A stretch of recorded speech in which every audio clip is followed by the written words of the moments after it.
बात कांग्रेस अध्यक्ष मल्लिकार्जुन खड़गे के बयान की, जिसमें खड़गे ने बीजेपी को आतंकवादियों की पार्टी कहा और प्रधानमंत्री मोदी पर निशाना साधा। खड़गे के इस बयान ने दिल्ली से लेकर मध्य प्रदेश और छत्तीसगढ़ की सियासत को भी गरमा दिया। बीजेपी और कांग्रेस नेता खड़गे के बयान पर आपस में भिड़ गए और एक दूसरे पर जमकर पलटवार किया। आखिर खड़गे ने बीजेपी को आतंकवादी की पार्टी क्यों कहा, समझने के लिए हमारी रिपोर्ट देखिए आप।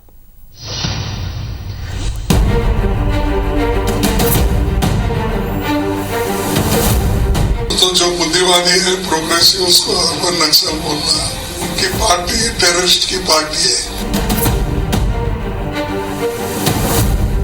हरियाणा और जम्मू कश्मीर में विधानसभा चुनाव भले ही खत्म हो चुके हों, लेकिन कांग्रेस और बीजेपी नेताओं में चुनावी तल्खी बरकरार है।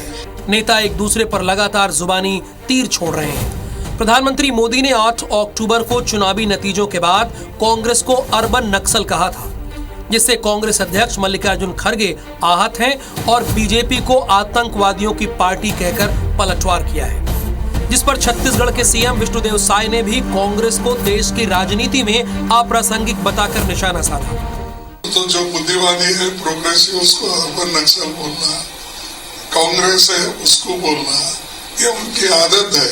वो खुद ही क्या है बोले तो उनकी पार्टी टेररिस्ट की पार्टी है। लिंचिंग करते हैं, मारते हैं, शेड्यूल कास्ट के लोगों के मुंह में पेशाब करते हैं, ट्राइबल लोगों को लाके रेप करते हैं। तो टेररिस्ट पार्टी तो उनकी है। इन लोगों का मति भ्रष्ट हो गया है। जिस तरह से कांग्रेस पार्टी एक समय एक छत्र राज करने वाली पार्टी थी पूरे देश में, पूरे प्रदेशों में, लेकिन उनकी गलत नीति के कारण, उनके भ्रष्टाचार के कारण आज पार्टी सिकुड़ते जा रही है। इन लोगों का इस सब बोलने में कोई उनकी बातों में वजन। कांग्रेस अध्यक्ष खड़गे के बयान से शुरू हुई सियासत दिल्ली और छत्तीसगढ़ तक सीमित नहीं रही, बल्कि मध्य प्रदेश के कांग्रेस बीजेपी नेता भी आपस में भिड़ गए। मैं पीछे अगर उदाहरण दे दूं कांग्रेस के, आतंकियों के साथ बिरयानी खाने वाले दिग्विजय सिंह, अफजल के जो पक्ष में वकील जो हैं वो कपिल सिब्बल, ऐसे कई उदाहरण आतंकवादियों के पक्ष में खड़े होने के कांग्रेस के प्रमाण दे सकते हैं। पिछले 10 साल से केंद्र का शासन होता, वहाँ गवर्नर सब रूल कर रहे थे।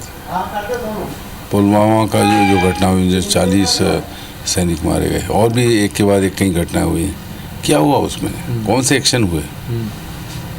तो निश्चित तौर पर आतंकवादी वहाँ पनाह ले रहे थे। जो खड़गे जी ने कहा है उनकी बात को ताकीद करता हूँ।